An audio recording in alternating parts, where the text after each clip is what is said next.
Siapkah Anda mewartakan kabar sukacita kebangkitan Kristus? Saya Agustinus. Selamat datang pada channel Touching Heavens, tempat kita mengenal dan belajar kebenaran firman Tuhan dalam Alkitab. Pada Alkitab, membimbing hidup kepada Kristus. Like dan subscribe untuk membantu channel ini bertumbuh dan firman Tuhan semakin diwartakan. Pada kesempatan hari ini, masih dalam perayaan Paskah, kita kembali membahas seorang tokoh dalam Perjanjian Baru yang terlibat dalam sejarah kebangkitan Tuhan Yesus. Tokoh ini adalah Maria Magdalena. Kita pernah membahas Maria Magdalena ini. Anda bisa klik link di atas. Secara singkat, kita mengenal Maria Magdalena dalam Lukas bab 8 ayat 1-3, di mana ia dibebaskan oleh Tuhan Yesus dari 7 roh jahat. Dan ia melayani Tuhan Yesus dan kedua belas muridnya saat mereka memberitakan Injil Kerajaan Allah. Kali ini kita berfokus pada Maria Magdalena di hari Minggu Paskah. Mari kita baca dari Markus 16 ayat 1-9. Setelah lewat hari Sabat, Maria Magdalena dan Maria ibu Yakobus serta Salome membeli rempah-rempah untuk pergi ke kubur dan meminyaki Yesus. Dan pagi-pagi benar pada hari pertama minggu itu, setelah matahari terbit, pergilah mereka ke kubur. Mereka berkata seorang kepada yang lain, "Siapa yang akan menggulingkan batu besar itu bagi kita dari pintu kubur?" Tetapi ketika mereka melihat dari dekat, tampaklah batu yang memang sangat besar itu sudah terguling. Lalu mereka masuk ke dalam kubur, dan mereka melihat seorang muda yang memakai jubah putih duduk di sebelah kanan. Mereka pun sangat terkejut. Tetapi orang muda itu berkata kepada mereka, "Jangan takut. Kamu mencari Yesus orang Nazaret yang disalibkan itu. Ia telah bangkit. Ia tidak ada di sini. Lihat, inilah tempat mereka membaringkan dia.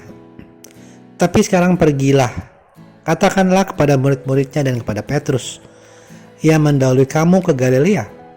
Di sana kamu akan melihat dia seperti yang sudah dikatakannya kepadamu."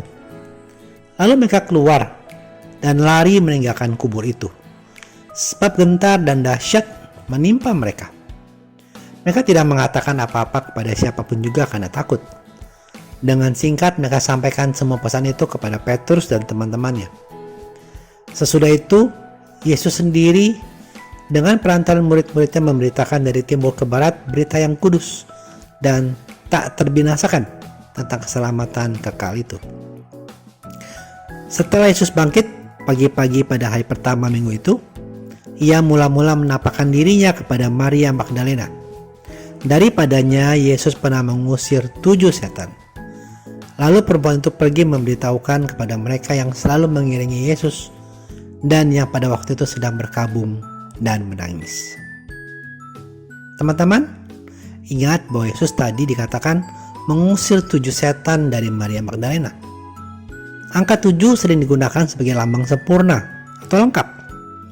Jadi bisa diartikan secara harfiah bahwa memang ada 7 roh jahat memasuki Maria Magdalena ini, atau roh jahat secara sempurna atau secara lengkap memasuki dan membelenggu kehidupan Maria Magdalena.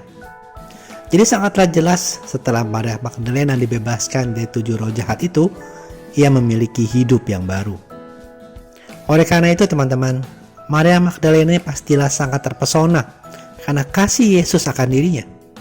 Sehingga Maria Magdalena hadir dan turut mengalami peristiwa-peristiwa penting dalam hidup Yesus, termasuk peristiwa penyaliban Yesus saat Yesus diturunkan dari salib dan dikubur.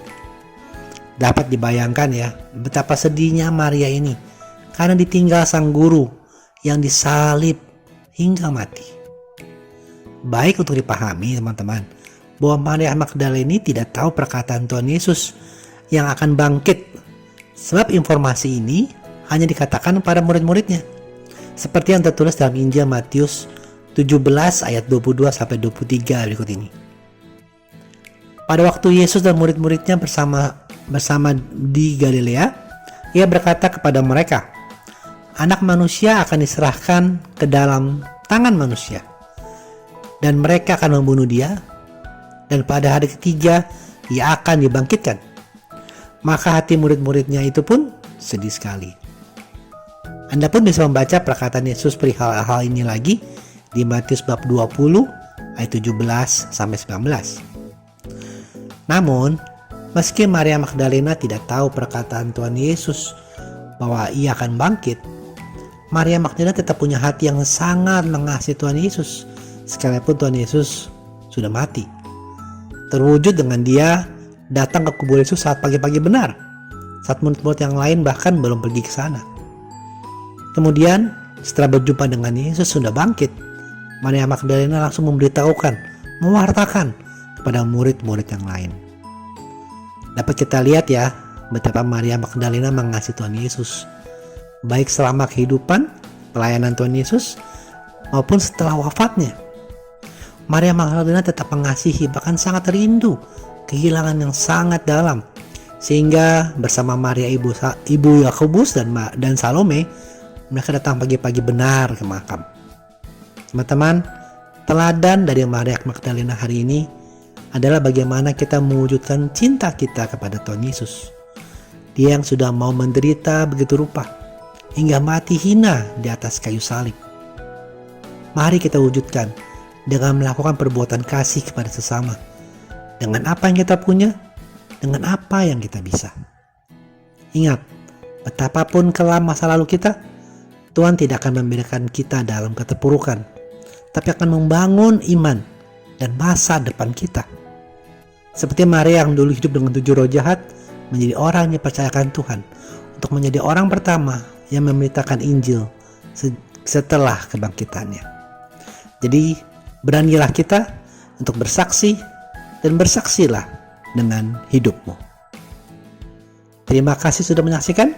Sampai bertemu pada video kedua kita Rabu depan.